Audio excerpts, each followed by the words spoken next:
We can go ahead and get started.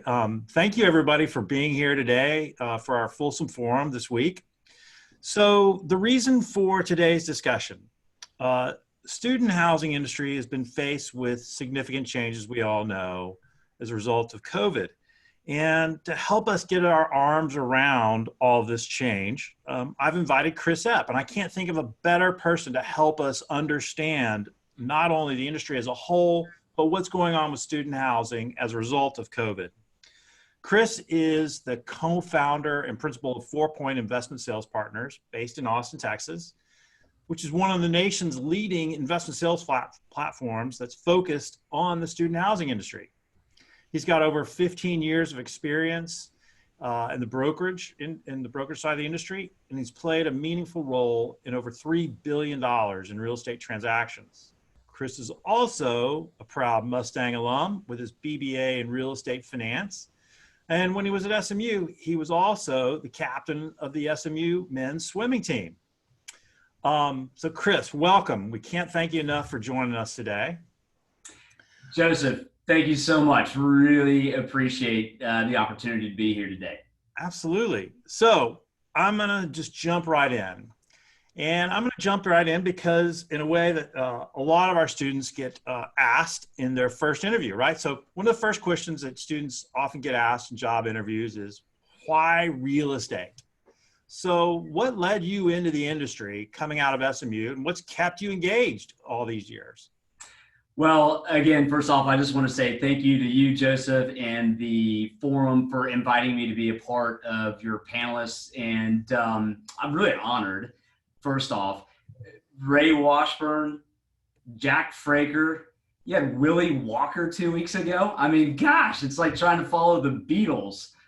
But, look, again, I'm really appreciative to be giving back to the SMU community to the extent that I can. As I was preparing for this presentation today, I was thinking about all the different ways SMU impacted my life. And it starts professionally. It does. Not a day goes by in commercial real estate where I don't work with a fellow Mustang. As a matter of fact, a woman that I hired 10 years ago was fresh out of Chuck Danis's class, and her name was Meredith Wolf at the time. It's Meredith McGrath now, and she's a partner at my firm. But every single day I work with Mustangs, and that's a great aspect of graduating with the BBA and an emphasis on real estate from SMU. Personally, SMU means a lot to me as well. All of my dearest and close friends come from SMU, and in preparing for, again, this presentation today, I pulled this photo of my old swim team buddies, most of which are actually in commercial real estate. And I've got some shout outs to who my kids call Uncle Bart, Uncle Jacob, and Uncle RD. They're all in this photo. This is us vacationing in Vail about 3 years ago as couples, the guys and their wives. And so SMU on a personal level means so much to me. And my dearest friends come from SMU, and a lot of these guys are in commercial real estate. And then on a familial level, my wife and I met at SMU. I was, like you said, the team captain of this swim team, and she had a real thing for dudes in Speedos at the time.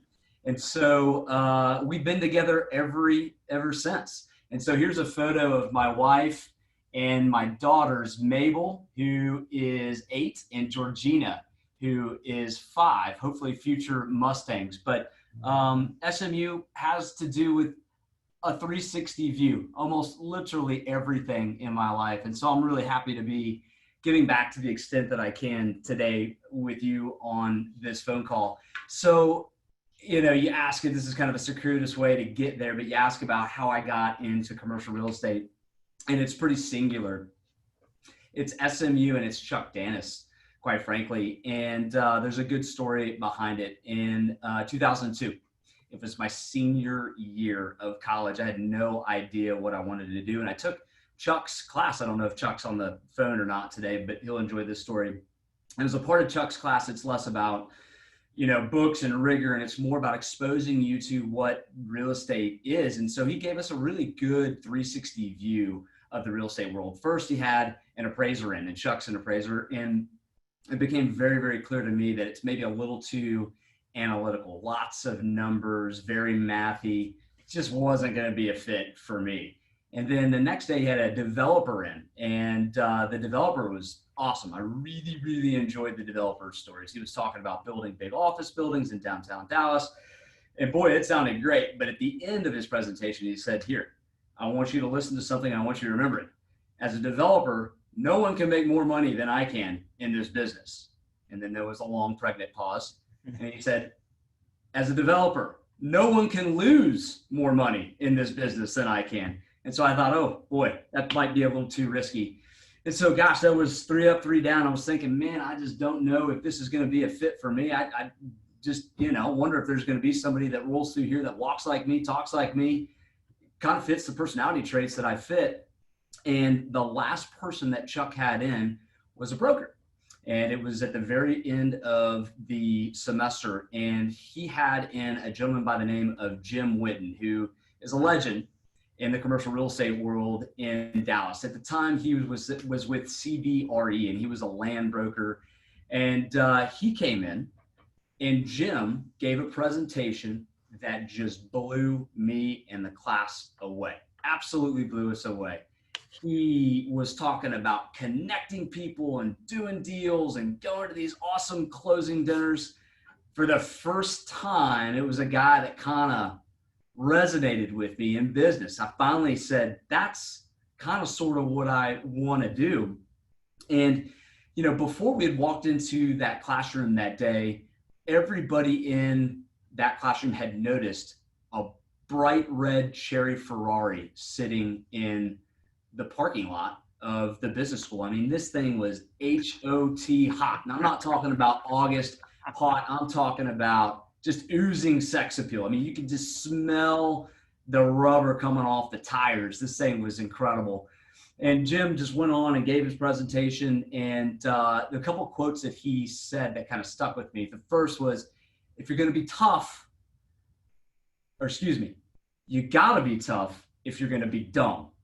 And I thought, man, I've always been really good on the dumb part. And, swimming back and forth, staring at that black line for the last 20 years, I guess you could call that tough. And so I was thinking, okay, that's kind of interesting. And the second line he left us with is, if you ever want to make any money in this business, do not become a broker. And it was just a funny, engaging, really exciting conversation. He left, he got a standing ovation. Everybody in there was charged up. I think about 90% of that class went on to be brokers. What I'll never forget is that Chuck got up right after that and said, all right, you can listen to about 95% of what he said. But in terms of being smart, or dumb rather, is the way Jim put it, don't believe that for a second. That guy's just being Texas charm. He's as smart as a whip. Jim is a smart guy. You got to be smart to be a good broker. And he said, also, don't believe anything about that money part either. And we're like, okay, why? He's like, do you see that bright red cherry Ferrari out there when you walked in? We all wagged our heads up and down. He's like, that's Jim's. That's Jim's. And so that was it. I was delivered to brokerage via SMU, and more specifically, Chuck Dennis. And I would say that if Chuck and SMU got me into commercial real estate, it would be just total luck that I got into student housing. So right after school, right after that second semester of my senior year, I graduated, and I started at Cushman & Wakefield as an office tenant rep broker. And it was a lot of fun, and I learned quite a few things, and I worked with some great Mustangs in that office as well. But one thing I noticed is that the apartment brokers, the guy that sold apartments, were getting 1, 2, and 3 in the production rankings every year. And so I figured, okay, well, that seems like the way to go. I'm a pretty simple guy. And so I went to a smaller firm, Apartment Realty Advisors. And as the young guy, the new guy coming in, they put me in charge of selling Class D and F apartments. And all your students and most of the real estate professionals on the call are familiar with Core, which is Class A, just big, beautiful properties, and then A, which is a little bit less, B and C. I was in charge of D and F. And these properties had homicides. They were meth labs. It was something like I had never seen. But I'll tell you, I had a really good time working with the owners. And it was almost like that scene in Star Wars where you walk into the bar and there's all sorts of characters. You just can't even believe your eyes. These are the people that I was working with. And I'll never forget, there was a gentleman by the name of Chris Bancroft that sat across the hall from me. And Chris is now my business partner. And Chris Bancroft was selling student housing apartments. And he walked in, and after about 3 weeks of us sitting next to each other, he said, "Hey, man, I don't mean to bother you, but I gotta say, I've never heard of anybody having to deal with the kind of stuff that you're dealing with. I mean, this just sounds like unlike anything in the commercial real estate I've ever been familiar with." He's like, "You should come check out the student housing side of the business." And I was like, I'm new to this game. I'm learning a lot. I'm having a lot of fun. I'm going to stick it out in this DNF arena that I'm in. And 2 or 3 weeks go by, and I get a text message while I'm at the office, and it's a picture. And it's a picture of college co-eds hosing each other down with hoses out in front of a giant student housing property in California, USC, University of Southern California.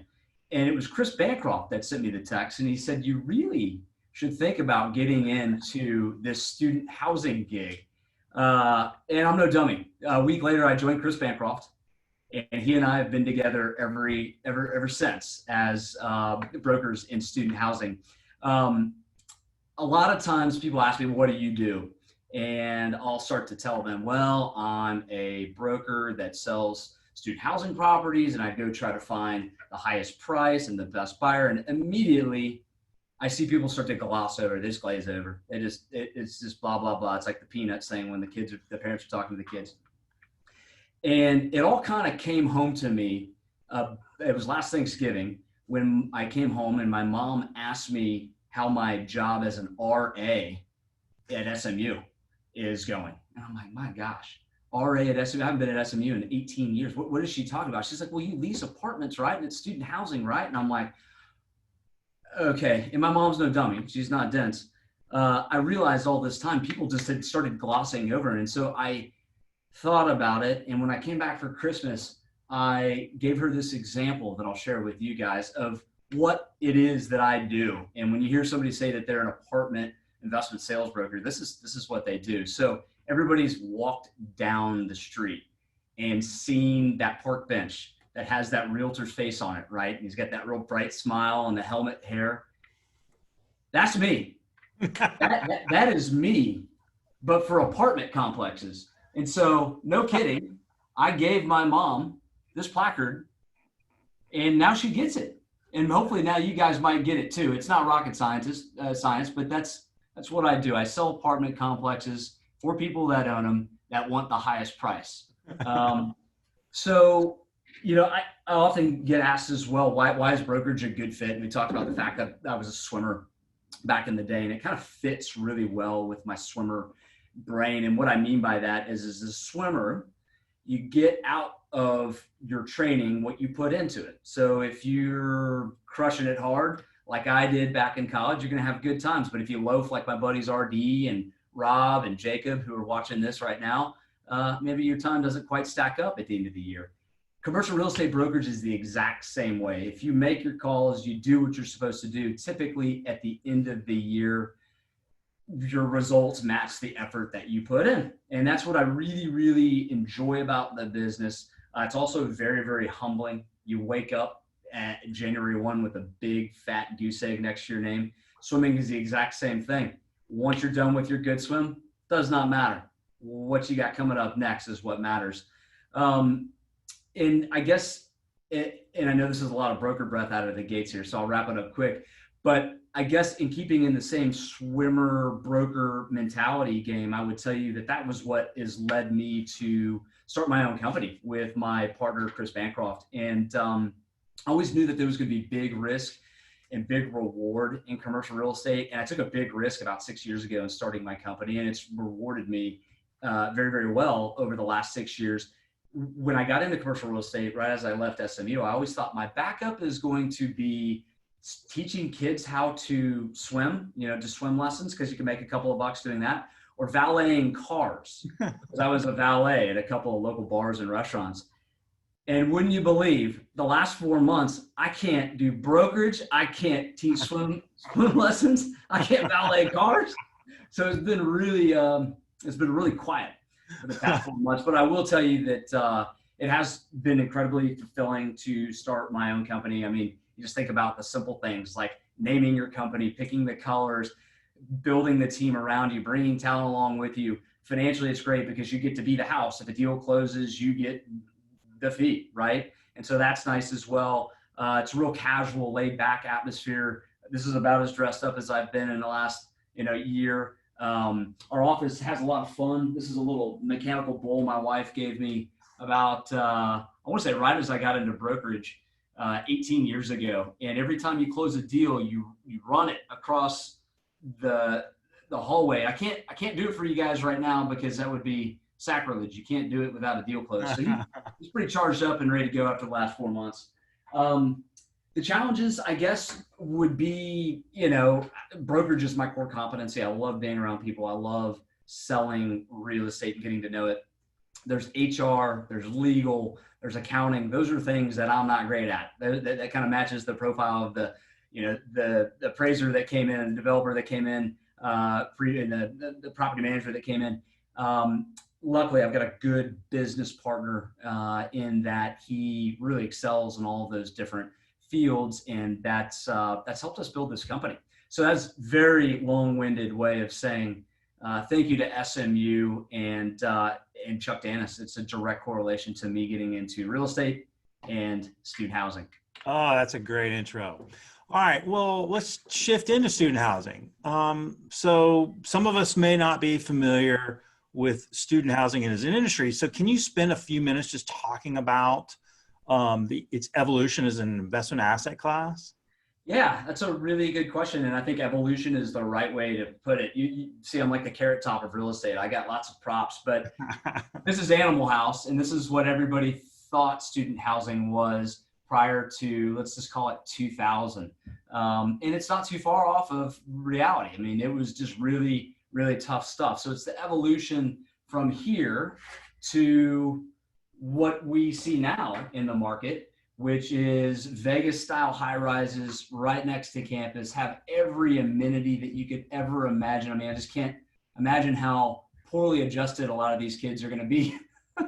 No offense to anybody that's lived anything like this, but it certainly did match up with what I'm sure most of us lived in college. But it's just incredible what has come of commercial student housing and just the way the product has grown over the years and evolved. And this report that I'm holding up, I'm a data nerd as much as I've kind of sloughed that part of the business off, but I've tracked for the last 10 years every last metric in the student housing investment world: cap rates, price per unit, price per bed, buyer seller trends, development trends, you name it. If there was a deal that's been done in the last 10 years, I've tracked it, and I've got a whole culmination of these reports that just follows basically that evolution that you're talking about. And so I think it can best be broken down, Joe, into an Econ 101 course, right?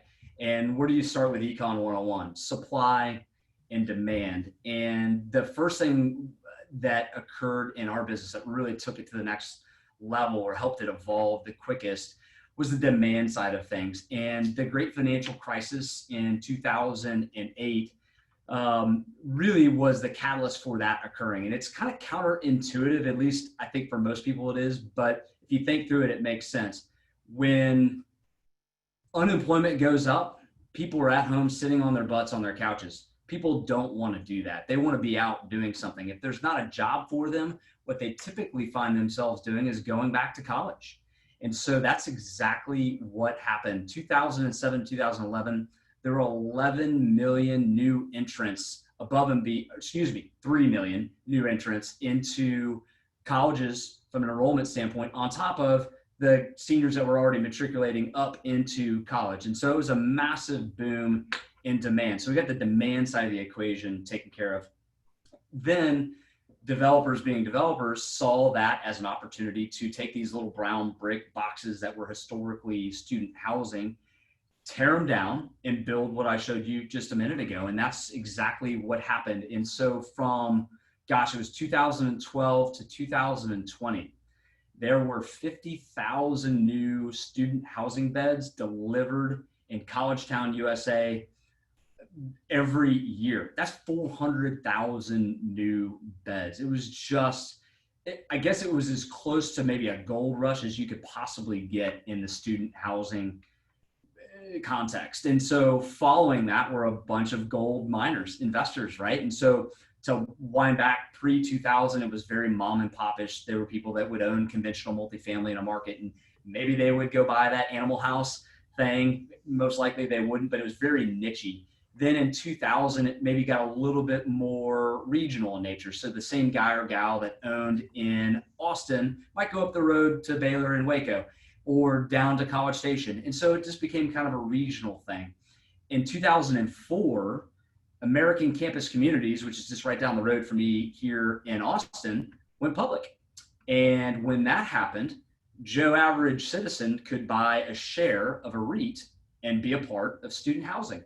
And it became really just incredible how much data and information their going public provided people in the space. And really from 2004 to 2015, the space went national, right? So it was no longer mom and pop. It was no longer regional, maybe just in Texas or North Carolina, wherever it might be.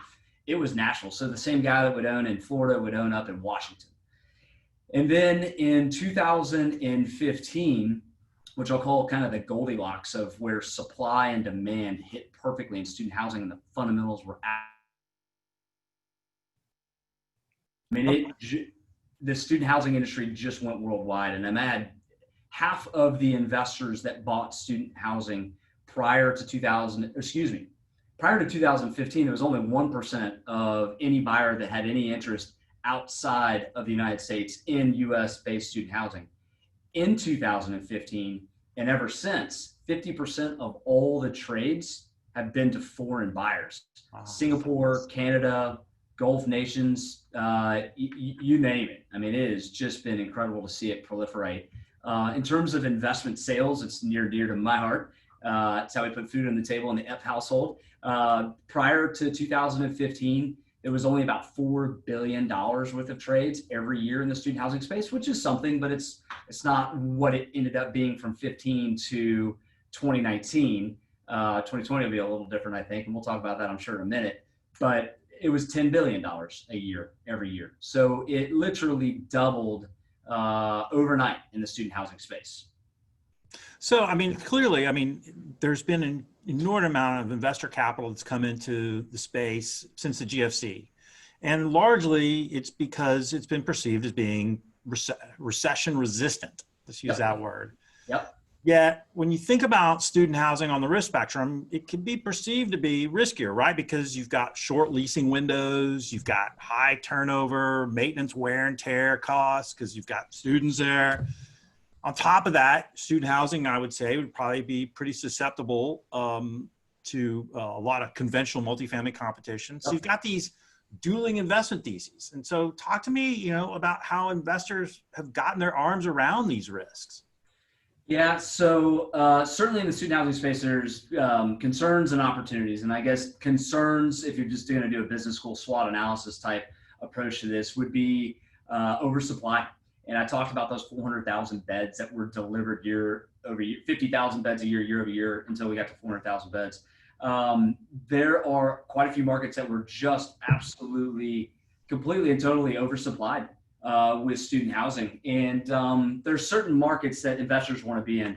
Typically in student housing, they want to be in a public market. What do I mean by that? The UTs, the Auburns, the Florida States, and so on and so forth. Public universities, they typically, the mandate is to educate the kid, right?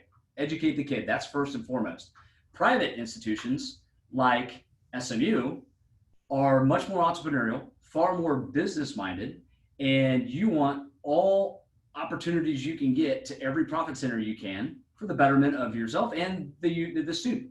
And so you want to educate, house, feed, clothe, all of those business lines you want the opportunity to take down. And so typically what you find in an SMU, for example, is that in 2014, you built Armstrong Commons. Sophomores now live on campus. Notre Dame is another really good example of that. Freshmen all the way through sophomores juniors live on campus. Seniors can live off campus, but only like 2% do because it's cool to live on campus. And so typically investors are looking for big state-supported universities, over 25,000 kids, and I would say positive enrollment trends over the amount of development that is being delivered in any given year. And you're right, cap rates in student housing should be higher than conventional multifamily. Conventional multifamily, you have an opportunity to get a tenant every single day. In student housing, you've got a very finite window of time by which you can sign that lease before it's too late. We like to say it's, if you miss by an inch, you miss by a mile in the student housing business. So if come August 15th, you're not full, then you're going to be stuck there for the next 12 months. So student housing cap rates, gosh, they trend anywhere from 50 to 150 basis points above conventional multifamily in a similar type market. I'll say though, as we got towards the tail end of this last peak, probably 2018, 2019, that cap rate compression really got tight. And in a lot of cases, student housing was that of an equal market, market rate deal in the same city. And so, I don't get paid to be negative. I'm a broker, but that to me kind of left me scratching my head as to what the appetite was for student housing and what was maybe fueling that.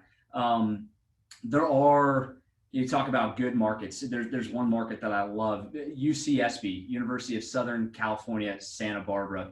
And if anybody on the phone hasn't been there, I highly, highly recommend that you book a ticket. It's cheap now to do that. Get out to UCSB and check it out. You're on a peninsula surrounded by the Pacific Ocean on my lights just went off. That's supposed to happen just to real estate attorneys, not brokers. There we go.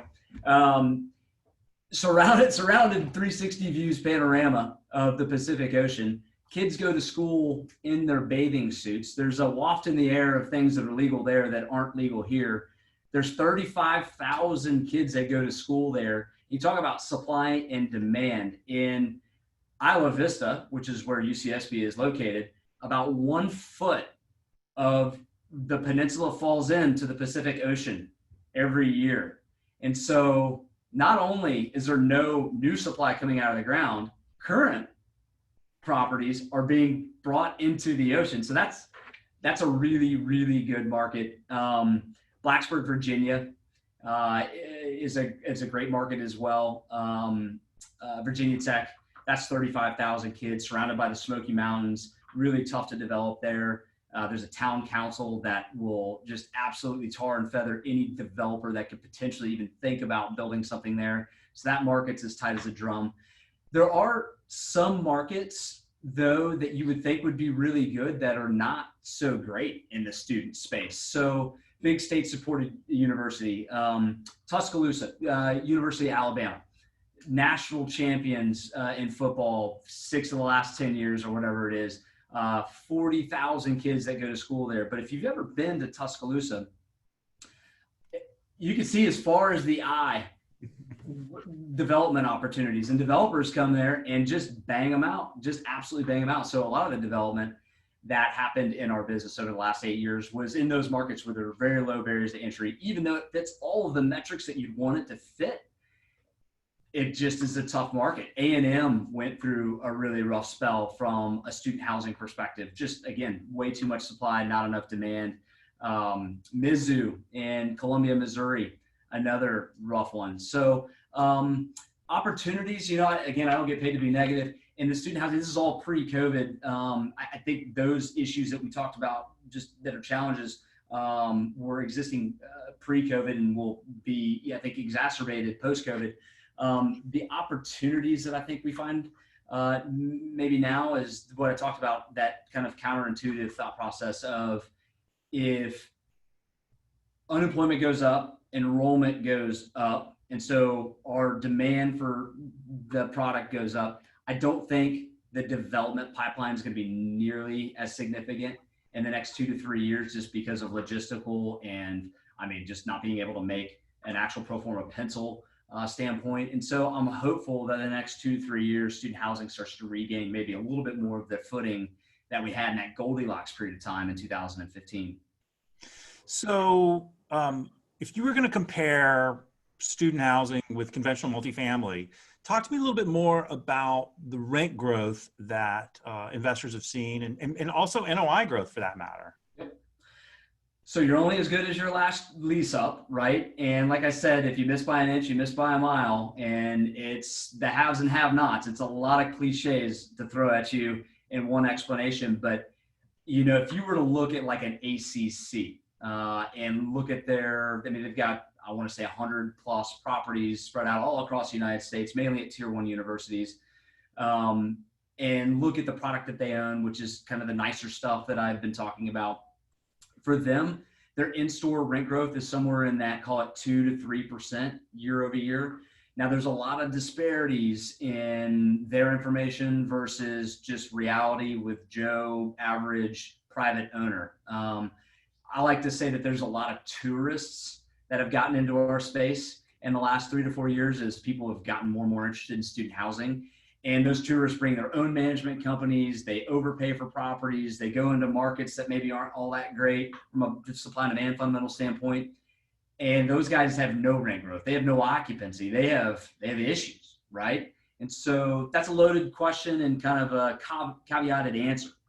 Yeah. But I think they're probably the gold standard in which you can compare the balance of the student housing industry. It's interesting when you talk about those tourists, it brings up the issue around ownership, right? And in looking at ACC's financials, and ACC makes a point that, if you looked at the largest 25 owners, if you looked at their cumulative share of ownership when the Power 5 conference schools, Tier 1 research institutions, they're only 8% in cumulative ownership. In ACC, right, the biggest out there's only 1.5% of that 8%. So have you seen that trend changing at all? I mean, it's a really fragmented industry. Yeah, it is. And I would say that the data that you've got right there, while I agree, supports your thesis, pales in comparison to what the data might have told us 3 or 4 years ago. In 2016 or 15, when I told you that the sales volume doubled and it kept at that pace for the next 3 or 4 years, it's because of aggregation within the industry. There were massive portfolios that traded, entire companies that were bought by big private equity firms, foreign capital, ACC bought some companies. And so, yeah, it's still pretty fragmented, but I would tell you that it's come a long, long way, even in the last 3 or 4 years. So what about if you're going to look at the other side of the balance sheet, let's talk about lenders, what's financing look like for student housing? So the folks that finance student housing are the same folks that finance your home, my home, everybody's home. The GSEs, government-sponsored entities. So Freddie Mac and Fannie Mae, that makes up about 70% of the loans in the student housing space. And that's been a really, really good, strong bolster for our industry as we've moved forward over the past 5-6 years and kind of propped up our sales volume that we've had. Right now, both Freddie and Fannie are a little quiet for obvious reasons, and we can talk about that when we pop into the COVID side of the discussion. But Freddie and Fannie make up the vast majority, so about 70%. The other 30% is going to be life cos, banks, and types like that, those types of folks. But CBS is maybe another one that gets into the space. But I would say if it is a big state-supported university, a decent operator, and it's got a rent roll and a P&L to it, it's 95% of the time that type of deal, just right down the middle of the fairway, is going to be a Freddie Fannie deal. All right, so diving into some of your data, I want to look at the 2019 data, right, of the last full year. So net buyers and net sellers, who are they? So buyers are going to be foreign capital. There's going to be about half of the trades in any given year over the past 3 or 4 years that are overseas buyers. And it's not, I guess a reason for that is because a lot of the enrollment at our colleges and universities are foreign kids, and a lot of these kids are pretty well off and very affluent folks, and their parents typically are part of investment clubs, or they run investment firms that would have an interest in office or retail or other product types in the United States. And as they're dropping off little Johnny at I don't know, Champaign-Urbana, and they see what kind of property that they're living in at the University of Illinois, they say, I think we should think about investing in that. It's very relatable. They're sending their kid there. Why not go invest there? They already own multifamily in the Indiana or Illinois area. Why not own student housing? So it's a real relatable kind of stretch for these folks to make. My light went off again. And so I would say that had a big part of the investment and why foreign investment upticked. Sellers, oh goodness, it's mainly going to be developers. It's going to be the guys that developed all the beds that are merchant builders in nature. They build them, fill them up, and sell them. They don't want to own and operate. They want to get them off the books as quickly as possible. I think that starts to change going forward. I think developers they built to a certain pro forma that they were going to have to hit in order to transact. Things have obviously changed here over the last 4 months, and so they're going to have to look inward, own and operate their way out of this, or until things get back on track, and then hopefully the buying community is there for it. But yeah, lots of foreign capital coming in, and lots of developers selling. So last year, average cap rates nationwide hit a record low of about 5.5%. And you hinted at this earlier, that you've seen this declining spread between conventional multifamily and student housing. So is student housing just riding the wave, or do you really see that spread even continuing to narrow once we, like, net of COVID, right? Like, take that out of the equation. Yeah, I think that so I work across the United States, right? And so it's tough to blanket anything in that regard.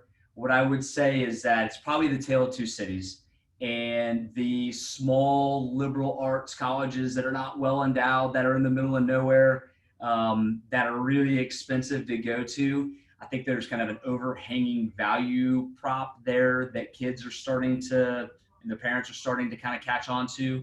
And so they're maybe moving away from that university, thereby decreasing enrollment, thereby decreasing the opportunities for us off-campus folks to lease to them. And so I think in those markets, cap rates were probably going to be on the ups. Those kids go somewhere, though. They go to the University of Michigan. They go to the UTs. They go to the A&Ms. They go to the Harvards. They go to the SMUs. And the value of those educations continue to go up. Kids continue to go those routes. And I think that those cap rates have a chance of staying the same or going down. So tale of two cities.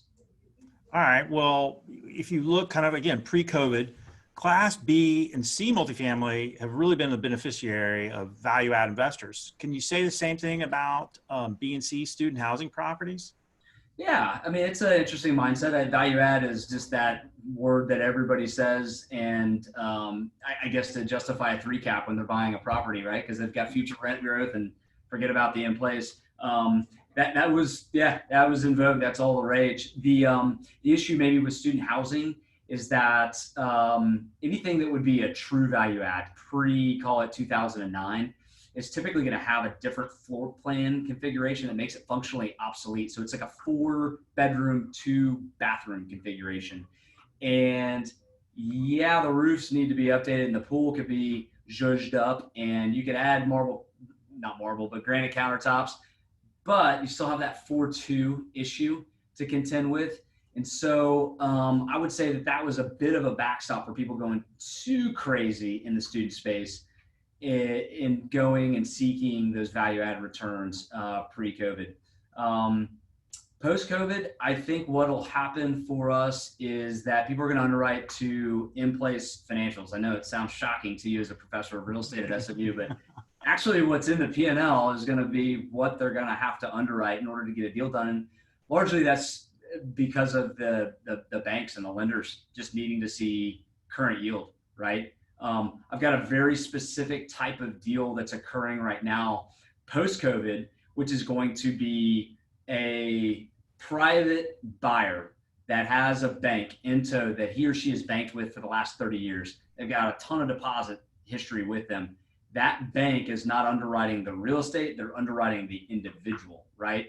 And I actually heard a bank on a buyer interview call the other day said, I don't care if he's buying a car or a student housing property, I'll finance a pond for this guy. He's got $40 million in the checking account with me. So how can I go wrong? And so, I think that, those types of deals will probably still get done. I bring that up because it was a value add deal and planning on putting a lot of money into it. And, So talking about COVID, I mean, what changes are you seeing that owners are making to existing properties? Yeah. So, goodness, I guess there's a couple of different ways we can slice this. So I've got different levels here I'd like to address this at. The university level, I shouldn't be surprised, but I always am how things become political or easily strated politically. And I'm not going political here. You don't have to press the kill meeting button. But I would say that, the red states are more so coming back to school. 70% of the different universities that have said they're coming back are coming back for meaningful in-person classes. There's about 20% that are saying that they are not going to come back. And that mainly exists up in the Northeast and the Pacific Northwest. And those are more blue states. The purple states, the in-between, the red and the blue, those are going to be undecided, and that's about 20 or so percent. At the university level, for those that have decided to come back for in-person classes, it's all about this new word, de-densification, right? And so if you had 6 people living in a suite, I know I lived in a 6-man suite myself, that might just be a 2-man suite. And universities only have so much housing to be able to do that with. And what happens then is that they form relationships with the private off-campus housing and sign master leases. So there's a push to de-densify classrooms. There's a push to de-densify these living and residential areas. So that's at the university level. At the development level, I think what we'll see is kind of a similar type situation. Rather than doing a 6-bedroom, 6-bathroom suite, it's going to be an emphasis on maybe 1s and 2s. The properties that I sold over the last 4 or 5 years that had these massive pools and tanning beds and gyms that, you just wouldn't even imagine, I think start to be maybe scaled down for more private study space. And so from a developer perspective, I think there's some reprogramming that might occur. Management, this was already headed this direction, but I think there's a real push online, right? You can tour online, you can sign your lease online. I think at the asset level for these managers, it's all about, and we're all dealing with this in our daily life, opening back up into economy, but scheduling time to be at the pool or scheduling time to be at the gym so there's less people there. So I think the management business is probably going to change a bit. From an enrollment perspective, I think this is where it might get a little tricky.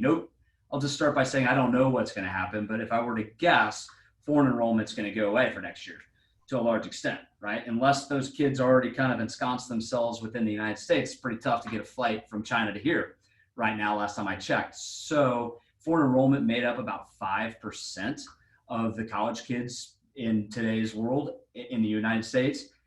I think that is largely reduced, if not goes away. I think there's also other kids that are thinking about maybe doing a gap year, and they're going to say, Mom and Dad, I just want to stay here.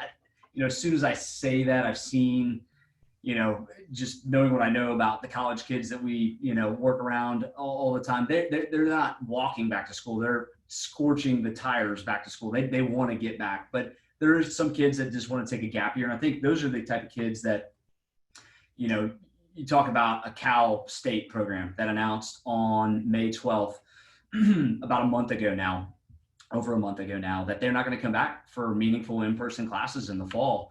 That gives kids 3 full months to cut and run and make a decision to go elsewhere. And I think, I don't know what will happen. I don't have any inside track with the Cal State program, but I would suspect if I'm a kid or a parent of a kid and you had a couple of backups that were in a different state that was a little safer situation and they were opening up, you could tuck and run. And so I think, schools like the Cal State schools have a chance of having kind of a ghost year for this next rising year's freshman enrollment. I see it's kind of a hard prospect to see that a lot of kids just camp out in front of Zoom after having done it for the senior year, the back half of their senior year for their freshman year of college. I think investment sales changes quite a bit in student housing. And I see it as a 4-step process. One, these schools have to announce that they're coming back, and slowly but surely that's starting to happen. 2, kids have to sign leases, and pre-leasing is starting to catch back up as these schools are announcing that they're coming back to school. 3, and I think most importantly, they have to move in and they have to pay rent. These lenders need to see them actually paying rent. And that puts us August, September, October, somewhere in that range.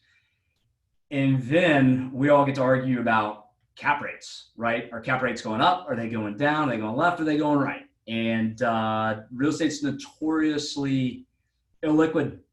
And those types of conundrums don't get worked out in days or weeks or months. It's sometimes years that happens. So there's going to be some pain. There's going to be some grogginess in the investment sales world.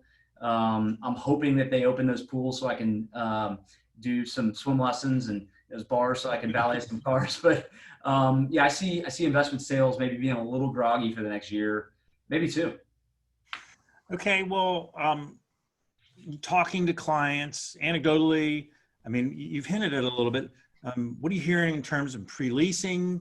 What about rent concessions? Do you think that maybe the de-densification is going to just, take all of that into account? Like, talk to me a little bit more about it. I think so if you're going to go to the gold standard and look at just like a homogenous portfolio of really good representative student housing at large institutions, ACC, I think I read it was just a couple of points behind where they were this time last year. I think that's really, really encouraging for the top end of the echelon. There's a soft underbelly and a lot of folks out there that are not in that situation. They're at the marginal schools that kids might not come back to, or they might not open, or whatever it might be. And they're stuck in mud. It's like Pompeii. They're just stuck as of March 13th or whatever date it was that it just became real that COVID was a thing. They're pre-leasing all but stopped. And so if that school or institution says we're coming back for meaningful in-person classes, I think there's a rush of leasing. I think people are going to cut and slash and burn to the ground to do whatever they can to get heads on beds, which is what we say in the student housing industry about leasing. And so, I think that there could be some institutions, some operators that see a real year of significant pain in that regard. Well, talking about pain, the hospitality sector has been going through some unbelievable pain. Have you heard about any investors thinking about retrofitting hotels to accommodate student housing? I mean, you've got a bunch of 1-bedroom units. We have. Now, I haven't seen it done yet in this current environment. We've seen it in the great financial crisis. We saw a couple of those types of plays occur. A lot of times those hotels are functionally obsolete in terms of what you want from a student housing perspective, because you don't have a kitchen. The bathroom configuration's a little weird. Sometimes the ceiling height's a little off from where you want it to be. You've got a main location typically. It's right on top of campus, but there are some functional things that require for developers to have to come in and buy that property at a really steep discount because they're going to have to put some major bucks into it. Well, so thinking about post-COVID, you talked about the risks of oversupply pre-COVID.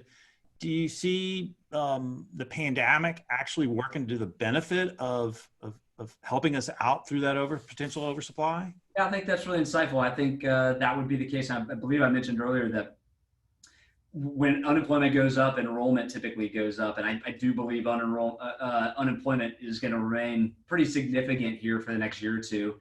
And I think a lot of these people are going to go back and seek educations and be pushed into colleges and universities. And so hopefully that boosts the demand side of the equation. And yeah, developers are having a tougher go at making deals pencil right now. A lot of equities on the sideline. So new starts are down. I saw in the Dallas Morning News, I think it was yesterday, new starts in conventional multifamily are at an all-time low for the last 5 or 6 years.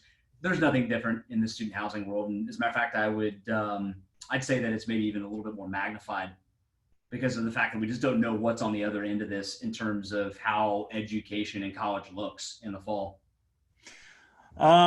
All right. Well, in the last few minutes, we've got some students on the phone or on the line on Zoom. We say phone, right? Like we just on the Zoom call with us. I wanted to talk, see if you can offer some advice to them, right? So let's look back. Biggest lessons learned so far in your career? Anything that, that you want to share with students about? So I got a couple of those I'd like to share with you today. The first is buckle up and take your Dramamine. And we are on a roller coaster ride in commercial real estate, and it never, ever ends. It doesn't. This is just the latest up and down cycle. So I started in 2002. That was right after the dot-com bust. So I started here, and then I rode it all the way up to 2007. And then kablooey, the great financial crisis occurred, and then boom, down again. And then I rode it all the way back up to whatever we're dealing with here in this COVID-19 world. And I would say, I don't know what's to be written with COVID-19. It doesn't feel great right now, but we shall see. But I'll say about brokerage is that there's an old adage that you sell on the way up and then you sell on the way down. It's the peaks and the valleys where you find yourself kind of stuck, right? The peak is where people are thinking, oh my, the end is near. This feels like the cycle's peaked out. It's kind of been that way in student housing and just multifamily investment sales now for, I'd say, the past year or so. And so you see moments of stagnation up here at the very top. But on the way down, when the lenders, banks, and special servicers take these deals back, you sell it all the way down. So I'd say, be prepared for the long look in commercial real estate. I'd also say don't be too good for a gig, right? I'm sure there's a lot of graduating seniors right now that either had an offer in hand that was rescinded or still looking for a job. I think that you got to be okay. If you want to be in commercial real estate, you got to be okay taking a commission accounting job, which is what I did when I joined Cushman & Wakefield. Right out of the gates before I got into tenant rep. You got to be okay selling the class D and F apartments in Dallas, Texas, but don't be so dense that you don't recognize an opportunity. If your future business partner sends you a text that clearly shows that you should get into a certain business line, take the bait. Take the bait. Seek mentorship. And I don't know if Chuck's on the line, if he is. He is. I'd love for him to hear this, but Chuck, what you've done for me is yet just a small fraction of what you've done for, I was kind of thinking it's got to be almost thousands of kids now. Yeah. That you've done this for. And, it's mentorship like that just keeps giving and giving and returning and returning. Seek mentorship. I think that's really important. I love to talk to young kids coming up in the business. And if there's anybody on the call that is struck by or intrigued by anything that I've said today, I welcome you to reach out to me and let's talk about commercial real estate and brokerage and what I like about it and what I don't like about it. But seek mentorship. It's very, very special. So thank you, Chuck, for that. And then I would say the last thing I would share is that there's no shortcuts. There are no shortcuts. And I also learned that my second semester at SMU of my senior year, along with Chuck's class that I took on a numeric grade basis. I took an intro to poli-sci class, which is supposed to be kind of a throwaway. And what I would give to take an intro to poli-sci class at an institution like SMU right now in this current environment. But Chris Epp 18 years ago was looking at it as just getting that last credit. And I'd never taken a course pass fail before. And I've always been told that's the way to go. Don't mess up your GPA. Just take it pass fail, get the credit, and go. And so everybody on the phone knows that when you take a class, or at least way back when I was in school, we took a class numeric. The passing grade is a 70. If you get a 69, you fail. If you get a 70, you pass. And so I took this class pass fail, and I did what I knew how to do best. I did it for 4 years in a row, and if I needed to pass, I could zing that 70 like a bull, just zing it.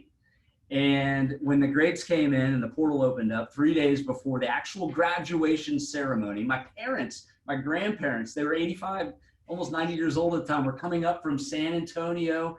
They were so excited. People flying in from all over the United States. So excited. I was the first kid of my family in a generation to graduate from college. It was very momentous. And I open up the portal and I see an F, fail, next to my name. And I said, holy fill in the blank. What is this? And it didn't take long. I Googled and I realized when you take a class pass fail, 74 is the new numeric pass, not 70. And so I felt it in my veins, in my toes, in my hair. I had to get a passing grade. And so I think I started my brokerage career that day. I sprinted in the May heat all the way up to the business or to the poli-sci school, sat in front of my professor and explained to him what had happened and convinced him to allow me to write a paper to absolve me of my 4-point sins. And thankfully he let me do that. I wrote like the Hemingway of poli-sci. And I turned in a 15-page paper, and that F next to my name changed to a P. Parents came up. I didn't tell them until after I had the diploma in hand. But there are no shortcuts in life. There are no shortcuts in commercial real estate. All right. So last question before we wrap up. You're talking to young people who want to get involved in the industry. What do you look for in a candidate? What makes people stand out? So in commercial real estate, it's a particular individual, and I think this is maybe just applicable to life in general, though. I like people that play the addition game, not the subtraction game. And what I mean by that is if you've got something additive and nice and easygoing to add to the conversation that's fruitful, people are just going to gravitate towards you. That's not to say that somebody that isn't inquisitive and analytical and isn't willing to question can't be the same way, but I personally gravitate towards people that are in the addition game. That, and then people that aren't too big just to take a role. I mean, just take a role in commercial real estate. If you want to get in it, that's where you get in. It just at that commission accounting level, at that level where you're selling Class D and F apartments, just get in, go. You'll find your way. Wow. Chris, I cannot thank you enough for spending this hour with us today. It's been so insightful.